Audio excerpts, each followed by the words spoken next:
존경하는 국민 여러분, 그리고 사랑하는 국군 장병 여러분, 이하경 국회 부의장님과 선배 동료 의원 여러분, 김인석 국무총리와 국무위원 여러분, 경남 김해 출신 더불어민주당 민홍철 의원입니다. 한반도 안보 상황이 그 어느 때보다 급변하고 있는 시대에 한미동맹 현대화와 남북관계 개선이라는 두 개의 난제가 이재명 정부의 외교안보 앞에 놓여 있지만 국익 중심의 실용 외교의 기조로 풀어간다면 성공할 것으로 기대하면서 질문을 시작하겠습니다. 먼저 국방부 장관님 나오시죠. 총리님께는 질의를 안 드리겠습니다. 편안하게 계십시오.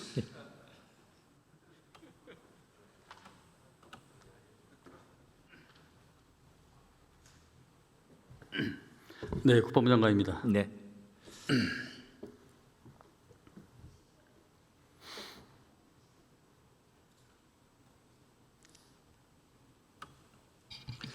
예, 장관님 반갑습니다. 네, 예. 오랜만입니다. 5.16 군사 쿠데타 이후에 처음으로 이제 문민국방부 장관으로 취임하셨는데요. 직접 군을 들여다보시니까 지금 어떻습니까? 지금 군이 상태가요? 12.3 내란으로 인해서 우리 군이 상당히 지금 어려움을 겪고 있습니다. 그래서 제가 취임 이후에 계속 군의 어려움을 치유하고 또 세사를 돕기 위해서 인내를 거듭하면서 국민으로부터 신뢰받는 군을 재건하기 위해서 하루하루 최선을 다하고 있다, 이렇게 말씀을 드립니다. 예, 이재명 정부 앞에 놓여 있는 안보 상황이 아주 매우 어렵다고 저는 생각을 합니다. 이러한 차제에 우리는 또 군 내외적으로 윤석열 12.3 내란을 극복해야 되고 또 한미 동맹의 현대화라는 거대한 파도를 이겨내야 되는 그런 상황에 놓여 있다고 생각을 합니다. 두 가지 모두 쉬운 일이 아닙니다. 윤석열 내란으로 망가진 국군을 다시 세우고 철저하고 엄격한 조사를 통해서 신상필벌 있어야 되지 않겠습니까? 그렇습니다. 네. 그 다음에 문민 통제를 철저히 제도화해서 다시는 이 땅에서 군이 쿠데타나 내란을 일으키지 않도록 하는 그런 제도화가 또 필요하지 않습니까? 동의하시죠? 반드시 필요합니다. 예. 그리고 또 하나, 한미동맹은 시대의 요구에 따라 변화를 분명히 가져와야 합니다. 그러나 그런 변화를 주더라도 우리의 주권, 우리 군사 주권이 반드시 보장되도록 하는 그런 방향으로 변화가 있더라도 있어야 되지 않겠습니까? 동의하시죠? 네, 그걸 하기 위해서 이번에 국방 예산이 8.2% 올라섰고 단년도에 역대 정부에서 이루지 못했던 약 6조 원 이상이 이번에 국방비로 증액이 됐습니다. 그것은 상징적으로 저는 보여주는 것이라고 이렇게 생각을 하고 있습니다. 구체적으로 한번 살펴보겠습니다. 우리 이재명 정부가 스마트 강군으로 거듭나기 위해서는 장관님께서는 어떻게 해야 된다고 생각하십니까? 지금 한반도를 살아가고 있는 우리는 그걸 숙명으로 여기고 있습니다. 스마트 강군을 위해서는 기존에 우리가 기술 수입 국가에 있는데 기술 선도 국가가 되는 그런 저는 모멘텀에 와 있다고 생각합니다. 다시 말해서 전술 국가에서 전략 국가로 가는 그런 단계인데 지금 우리가 지금 K 방산이 날개를 달고 있지 않습니까?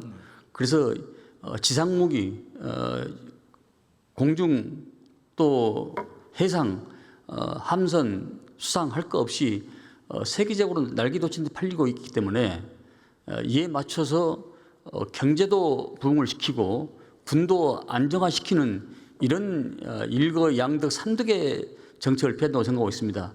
그에 따라서 AI를 기반으로 한 유무인 복합 체계, 드론 체계가 지금 제가 50만 드론 전사를 양성한다고 그러는데 드론의 생태계도 복구시키고 이러면서 우리 군의 경제적 활력도 우리나라의 경제적 활력도 불어넣는 이런 다양한 국방력을 지금 강구하고 있다, 이렇게 말씀드릴 수 있습니다. 그렇습니다. 하드웨어뿐만 아니라 소프트웨어도 중요합니다. 그 운영할 수 있는 병력, 특히 장교와 병사들이 아주 조화로운 그게 필요한데요. 저는 그렇습니다. 우수한 장교들을 어떻게 충원할 것인가 이게 매우 중요한 것 같고요. 그다음에 양성하고 충원한 장교들에 대한 진급과 보직 등 인사의 형평성과 공정성, 투명성을 어떻게 보장해 줄 것이냐 이게 굉장히 중요하다고 봅니다. 특히 곧 중령에서 대령 진급 심사가 지금 진행되고 있죠. 그렇습니다. 그래서 이제 ROTC나 학사장교, 육사의 출신과 구분 없이 군내에서 진급 적지 경과자라는 말은 이제 없어야 된다. 지금 없어졌습니까?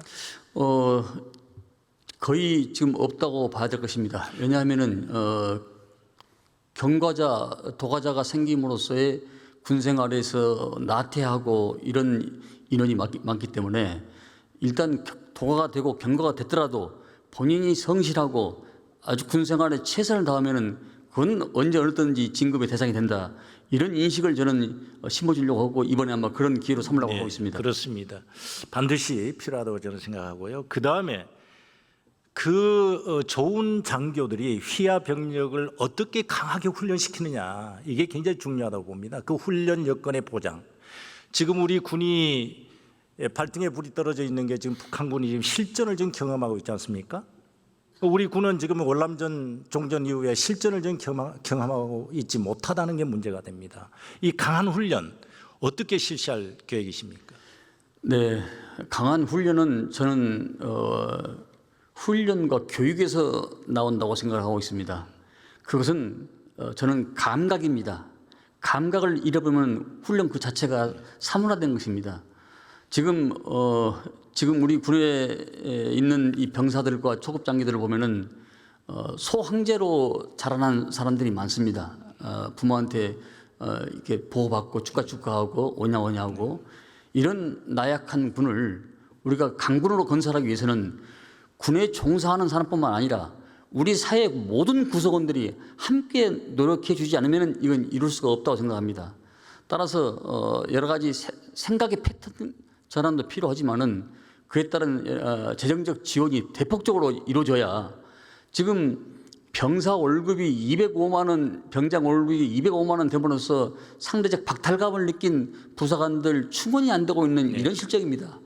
어떠한 일이 있더라도 국가의 목숨을 바쳐서 싸우는 사람한테는 특별한 대우와 애우와 그리고 그들의 직업의 안정성 보장, 일단 군에 들어오면은 장기 복무할 수 있도록 이런 여건을 조성해 준다고 생각하고 있고 앞으로 15년이 지나면은 35만 정도로 병사가 줄어드는데 이걸 보충하기 위해서는 저는 약 4만 1,000명 이상의 기술 집약군이 나와야 된다. 그래서 이들이 최첨단 무기를 언제 어디든지 24시간 자기 손으로 다룰 수 있는 이런 집약군이 나와야 된다는 이런 생각을 갖고 있습니다. 그렇습니다. 저도 장관님의 의견에 매우 동감하고요. 그렇게 되기를 다 같이 노력을 해야 될 것이다 저는 생각을 합니다. 많이 응원해 주십시오. 정부 수립 이후에 지금까지 지난 12.3 내란까지 군이 참여해서 쿠데타를 하거나 내란을 하거나 반란을 일으킨 게 한 10여회 됩니다.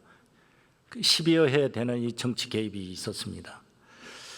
방첩부대에 의한 김구 선생 암살에서부터 5.16 쿠데타, 12.12 반란, 10월 유신, 5.18. 5.18도 있고요.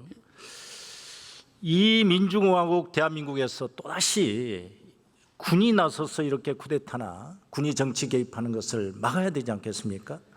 막으려면 어떻게 이거를 차단해야 되는데 어떤 보관을 갖고 계십니까? 저는 교육이 사람을 만드는 데 가장 큰 첩경이라고 생각합니다. 그래서 민주 시민으로서의 헌법적 가치를 수호하는 이런 군을 양성해야겠다.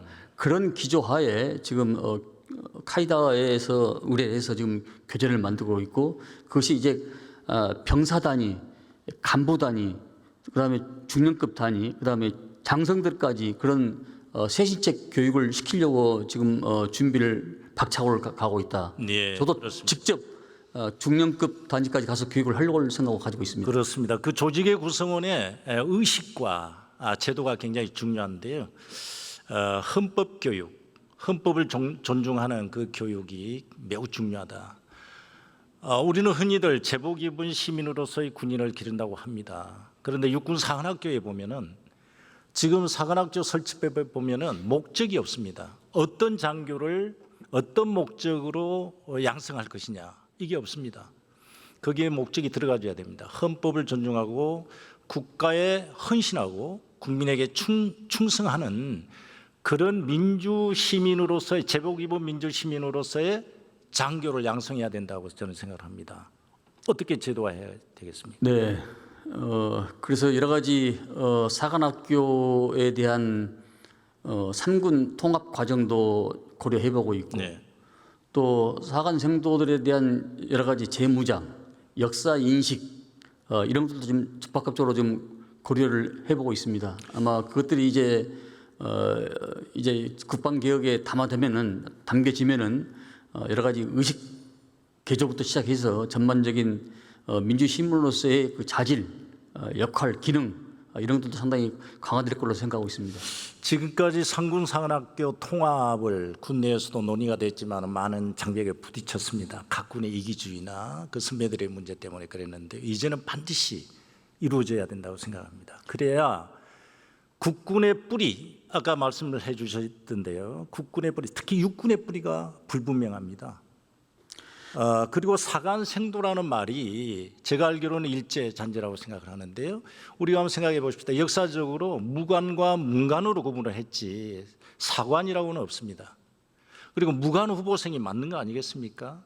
그리고 그래야 강복군과 독립군에 의해서 뿌리를 찾고 신흥무관학교라는 그런 어떤 뿌리를 우리가 정체성을 가질 수가 있다는 거죠. 밀리터리 그래서 아카데미로 생각하십니까? 네. 예. 그 점도 지금 고려 대상 중에 하나입니다. 그래서 종합적으로 이제는 국군의 양성이라든지 의식의 문제라든지 어떤 기능을 어떻게 부여해야 할 건지 확실하게 고쳐야 된다 저는 그렇게 생각합니다. 그리고 또 한번 생각해 보십시오. 교수진도 제가 조사를 해보니까 85% 이상이 군인이에요. 약 80% 예. 정도가 군인인데 이걸 지금 민간을 50%까지 올리려고 지금 제도화시키려고 하고 있습니다. 예, 그렇습니다. 그래서 교장도 육사 출신이고요. 훈육관도 거의 다 육사 출신입니다. 이래가지고 어떻게 민주 시민을 길러내겠습니까? 전투 기술자만 길러낼 수 있지 않겠습니까? 교육의 100년 대계인데 사실 각 사관학교 학교장들은 보직 관리 때문에 뭐 1년 또 아니면 1년 채 못 입고 나가는 경우가 많기 때문에 이런 부분들도 교육의 발전과 사관 생도들의 정신적 함양 여러 가지 교육적인 측면을 봤을 때 좀 한 번 교장 선생님으로 오면은 한 3년 4년은 있어야 그 사관 생도들이 졸업할 때까지 그 과정을 지켜보고 그 과정 속에서 어떤 체득되고 체화되는 이런 교육의 산 교육이 나올 걸로 생각하고 여러 가지 제도적 지금 검토를 하고 있는 중입니다. 네. 예, 장관님 그 고 김호랑 중령 아시죠? 알고 있습니다. 예. 2012년도에 아마 장관님께서 참여를 해주셨습니다마는 무공훈장 수요와 육군사관학교 경내에 기념물을 설립해야 된다라는 결의안이 국회를 만장일치로 통과가 됐습니다. 그렇습니다. 그 이후에 무공훈장 수여가 됐습니다. 네. 그러나 육군산학교에 고 김호랑 중령의 흉상이라든지 기념물이 설치가 안 됐습니다. 전두환 신군부 세력의 반대 때문에 그렇다고 저는 생각을 합니다. 이제 세워야 되지 않겠습니까? 지금 육군하고 좀 협의를 해야 될 사항입니다만은 육군에서는 그에 준한 전사자 사망자가 많아서 형평성을 고려를 할 수밖에 없다 이런 지금 논리를 펴고 있기 때문에 육군과 한번 협의를 한번 해보겠습니다. 그럼 뭐 육군에서는 형평성의 문제를 제기하는데요. 만약에 2012년도에 고 김호랑 중령의 흉상이 육군사관학교 교정에 있었다면 과연 12.3 내란에 육사 출신들이 주도적으로 참여했을까요? 저는 참여 안 했다고 봅니다. 왜냐하면은 김호랑 중령은 군인다운 군인이었고 자기 상관을 위해서 목숨을 바친 그 아주 훌륭한 군인 아니겠습니까? 그래서 이번 국정교육위원회에서도 김호랑 중령 모교에 추모비를 세우는 게 어떠냐 이런 공고 사항도 있었습니다. 네. 있었기 때문에 차제에 육군과 한번 협의를 해봐서 가능성 여러 가지를 타진해 보겠습니다. 네. 이번에 한미 정상회담에서 한미 안보 의제에 대해서 논의가 지금 됐는지는 아직 밝혀지지 않고 발표도 안 되고 있는데 현재 어떻게 논의 중에 있습니까? 협의 중에 있습니까? 어떤 거 말입니까? 한미 안보 의제가 여러 가지 있잖아요. 안보 의제가 현대화라든지 동맹의 현대화라든지 전략적 유연성의 문제라든지 전작권의 문제라든지 방위비 증액의 요구 뭐 이런 보도가 많이 되고 있는데 예. 그 지금 의원님께서 말씀하시는 부분 중에서 논의된 부분도 있고 예. 논의가 아직 안 된 부분도 있고 공식적으로 좀 그렇습니다. 네. 전작권 전환이 이제 이재명 정부의 국정기조에서 임기 내에 반환을 받겠다. 목표로 한다. 목표로 한다. 예. 그러면 지금까지 논의됐던 게 이제 조건에 기한 전환인데 어떻습니까? 그럼 기한에 기초한 전환으로 변경이 되는 겁니까? 아닙니다. 시기로 의한 변경이 아니고 예. 조건에 의한 변경이기 때문에 조건이 IOC, FOC, FMC인데 IOC에서 1, 2, 3 세 가지 조건이 있습니다. 네. 이 세 가지 조건 중에서 상당한 진척을 보고 있습니다. 그래서 이번에 북한의 핵과 미사일 능력, 대항 능력, 그다음에 영내 안보 환경 이 이제 두 번째인데 이게 두 번째인데 첫 번째가 한국군의 군사 능력, 네, 그렇죠. 두 번째가 핵과 미사일 능력, 대응 능력, 세 번째가 한반도 영내 환경 변화 이거 아니겠습니까? 근데 지금 이 두 번째 있어 상당한 진정에 상당한 진척을 받고 많이 논의가 됐고 또 평가가 끝났기 때문에 검증이 끝났기 때문에 아마 금년에 어떤 그 검증에 대한 결과가 나오지 않을까라는 기대를 갖고 있습니다. 하여튼 아무튼 이제 조건에 기한 어떤 전환으로 그대로 유지하면서 마지막 FOC 그 상황에 대해서만 이제 점검을 한다는 거 아니겠습니까? 근데 의원님 네. 우리 군이 그동안 20여 년 넘게 전작권 전환을 위해서 피나는 노력과 그렇죠. 뼈를 깎는 우리 그 노력과 훈련과 또 그 군사력 건설을 했기 때문에 그런 점에 대해서는 아마 높은 평가를 해주셔야 할 것 같습니다. 네. 네.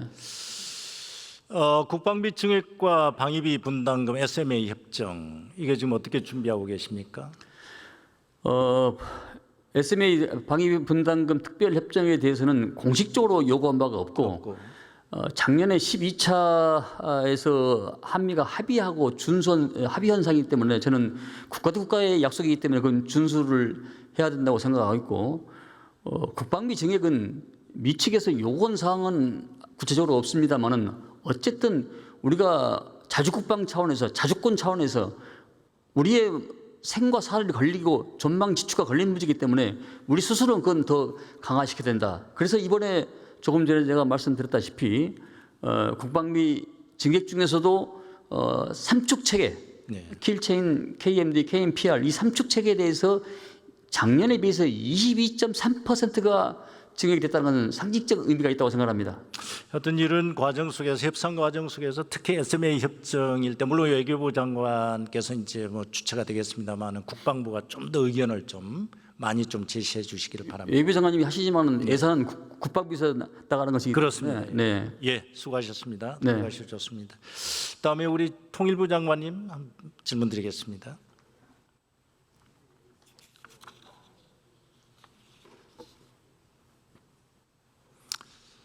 예, 장관님께서는 22여 년 전에 이어서 두 번째로 지금 맡고 계시는데 기대가 큽니다. 남북 관계가 감사합니다. 원활하게 좀 펼쳐졌으면 좋겠습니다. 북한 김정은 국무위원장이 지난 중국 전승절에 이제 참석을 해서 운둔의 수령에서 공개적인 일종의 국가 정상으로 이렇게 커밍아웃을 하는 듯한 그런 느낌이 드는데요. 그와 관련해서 어떤 뭐 한반도 안보 상황 또 남북 관계 어떤 변화가 올 것으로 기대를 하고 있습니까? 푸틴 대통령, 시진핑 주석과 어깨를 나란히 한 김정은 위원장의 전략적 지위가 높아졌다는 것을 부인할 수는 없습니다. 그러나 긍정적 요소도 있다고 봅니다. 이 같은 자신감을 바탕으로 해서 공세적인 대외 행보에 나설 가능성이 있다고 봅니다. 따라서 이미 트럼프 대통령은 김정은 위원장과 만나겠다는 의지를 밝힌 바 있고 또 김정은 위원장이 여러 징후로 봐서 북미 접촉과 대화의 가능성이 상당하다 이렇게 보고 또 이재명 대통령께서 페이스메이커 역할을 하겠다고 또 약속하신 바도 있기 때문에 한국 정부가 적극적으로 북미 대화 정상회담이 이루어질 수 있도록 지원하고 또 역할을 해야 한다고 생각합니다. 이건 무엇보다도 이런 속에서 다시 한중 관계 관리, 이 한러 관계 관리가 전략적으로 중요해졌다고 봅니다. 내일 우리 조현 외교부 장관이 이제 왕이 부장을 만나서 한중 관계에 대해서 심도 깊은 대화를 할 텐데 이런 부분이 오히려 북중러로 김정은 북한의 전략적 지위가 강화됐다고 하지만 이것을 역으로 역지정학적인 억지력으로 활용할 수도 있다라고 봅니다. 왜냐하면 중국은 중국대로 러시아는 러시아대로 그렇게 북한에만 올인하는 관계는 아니라고 보기 때문입니다. 네. 2023년 김정은은 이제 두 개의 국가론, 특히 적대적 두 개의 국가론을 들고 나왔고요. 예. 지난 전승절 참여했을 때 러시아와 중국 정상을 만나면서 통일을 포기할 수도 있다라는 의사를 내비쳤다는 언론 보도가 있어요. 그럼 결국은 한반도에 두 개의 국가가 이제 되고 통일의 문제에 있어서 우리의 잠정적 특수관계론 이 이론과 이제 충돌이 되는데요. 이거 어떻게 풀어갈 수 있겠습니까? 상대적입니다. 그러니까 윤석열 정부 3년 동안 선제 타격, 주적, 자유의 북진, 북한 주민의 해방 등 사실상 노골적으로 흡수 통일론과 붕괴론을 주창한 입장에서 북으로서는 오히려 지금 보면은 지금 분단 80년 내에 최초의 상황을 목도하고 있습니다. 북이 대남 공세적 입장에서 방어적 입장으로 전환한 것입니다.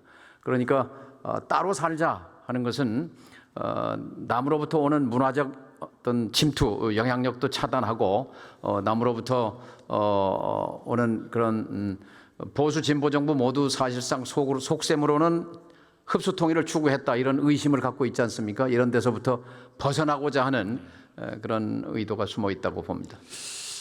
저는 이제 두 개의 국가론을 논해서 대해서도 독일의 사례를 볼 때는 어떤 측면에서는 통일에 접근할 수 있는 방법과 절차가 오히려 더 뭐 용이하다고 하면은 좀 말이 좀 어폐가 있겠습니다만은 오히려 객관적으로 갈 수가 있는 분위기가 조성되지 않을까 그렇게 생각을 합니다. 브란트 수상도 동방 정책을 하다가 이제 전독부를 내독부로 고치고 국가의 국가 관계로 했지만 독일 내에서는 국가는 아니다라고 이제 하면서 접근을 했는데요. 우리의 통일론도 독일의 예를 좀 연구해서 하면 어떻겠느냐 하는 의견이 있는데요. 어떻습니까? 굉장히 정확한 지적이십니다. 그러니까 브란트 수상에 의해서 추진된 동방 정책 1972년의 동서독 기본 조약에서 두 개 국가로 두 개 국가론이죠. 그러면서도 동시에 외국은 아니다. 이런 이중적 지위, 절충적 성격을 규정했고 그리고 그걸 바탕으로 해서 교류 협력이 굉장히 빠르게 진전됐습니다. 근데 중요한 것은 10년 뒤에 집권한 기민당 보수 정권이 이 브란트의 동방 정책을 통일 포기론으로 반대했고 이념적으로 이른바 용공 세력으로 몰아붙이기도 했습니다만 그러나 교류 협력 정책의 성과를 부정하지 않았습니다.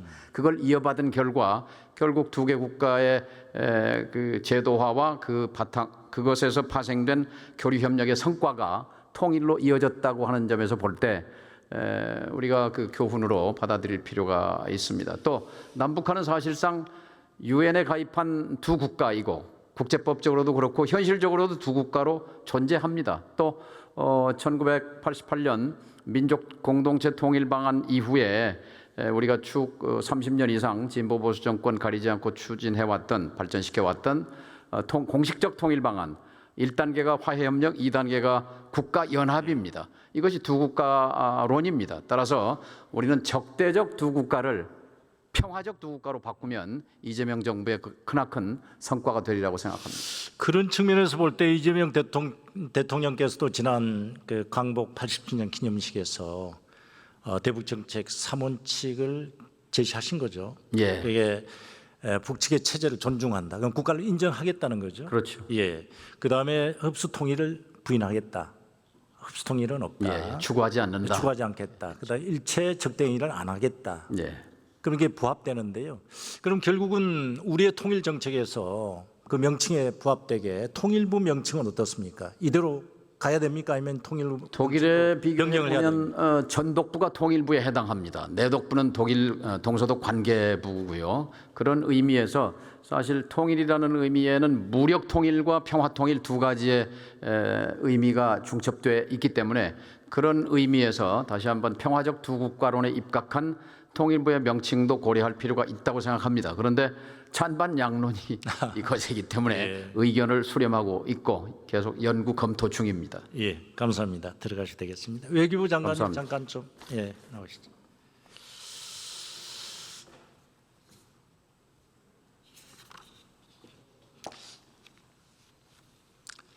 예, 장관님. 그 한일 정상회담 이제 김대중 오부지 선언을 재확인하고 했습니다만은 아쉬움이 광복 80주년 또 그 국교 정상화 60주년인데 뭔가 좀 정리를 하고 가야 되는데요. 과거사에 대해서는 좀 유구한 감이 있어요. 어떻게 생각하십니까? 네, 부족한 면이 좀 있습니다만은 일본이 오부지 총리 이후에 많이 우경화된 상황에서 그렇죠. 현재로서는 그 정도 일단 한일 외교를 정상화시킨 결과다 이렇게 말씀드리겠습니다. 그런데 일본은 김대중 오부치 선언에 따라서 과거를 직시한다고 지금 했지 않습니까? 그런데 작년에 이어서 올해도 지난 9월 13일 날 사도광산 추도식에서 강제노동 언급 안 했어요. 우리 정부의 요구를 거절했습니다. 이 부분에 대해서는 어떻게 정부의 대책이 있습니까? 네, 이 과거사 문제에 관해서는 저는 일본을 우리가 압박한다고 해서 변하지도 않고 또 지난 정부처럼 먼저 우리가 다 들어주고 기다린다고 해서 변하지도 않는다고 생각합니다. 우리가 인내심을 가지고 전략적으로 대응을 해야 된다고 생각을 합니다. 그런데 이 사도광산 문제는 2015년에 합의가 됐을 때 우리가 전략적 미스테이크를 조금 했습니다. 네. 그래서 그 이후에 이것이 그 일본 정부가 다시 그 강제성이 있다는 것을 인정하지 않으려고 하는 그런 상태로 돌아가 버린 것입니다. 네. 일단은 그냥 두고 앞으로 역사 문제를 좀 긴 호흡을 가지고 일본을 압박해 가면서 그 한일 관계를 이끌어 나가야 될 것으로 보입니다. 네. 북한의 비핵화 갈수록 지금 상당히 이제 어려운 국면으로 들어가고 있는 것 같은데요. 트럼프 대통령도 선거 기간 동안에 군축이라는 어떤 듯한 그런 모습을 보이고 이재명 대통령께서도 3단계 말씀을 하셨는데 어떻게 해야 됩니까? 군축 방향으로 갑니까? 동결 방향으로 갑니까? 이것을 핵군축으로 가는 거다. 저는 그렇게 보지는 않습니다. 네. 어디까지나 비핵화를 엄연한 목표로 삼고 다만 협상을 하기 위해서는 일단 동결을 해야 되고 그 다음에 감축을 하면서 궁극적으로 비핵화를 해야 된다. 그런 계획을 가지고 일관성 있게 나가는 것이 지금 정부의 목표다 이렇게 네. 말씀드리겠습니다. 내일 중국을 방문하시죠? 네, 한중 현안 여러 가지를 논의를 하실 텐데 지금 중국이 서해안에 설치하고 있는 시설 이 부분에 대해서도 말씀을 하실 겁니까? 네, 그렇습니다. 예, 중국에 관해서는 어디까지나 한국과 중국이 그 전략적 동반자 관계를 잘 발전시켜 나가야 되는다는데 그 양국이 의견을 같이 하고 있고 우리 정부도 중국의 중요성을 잘 인식을 하고 있기 때문에 앞으로 중국과 협력의 여지를 잘 넓혀 나가야 된다고 생각을 합니다. 그러나 이 서해 구조물과 같은 이런 문제에 대해서는 우리가 또 단호하게 지적하고 입장을 표명할 것은 해야 된다고 생각합니다. 반면에 이번에 대통령께서 말씀하셔서 명동에서의 중국 대사관 근처에서의 시위 같은 것은 우리가 못하도록 한 것은 또 중국에 대해서 우리의 그러한 조치를 잘 설명하고 중국 측이 이에 대해서도 우리 정부의 뜻을 잘 이해하고 협력의 장을 넓히도록 그렇게 해 나가야 될 것으로 생각합니다. 예, 고맙습니다. 들어가셔도 되겠습니다.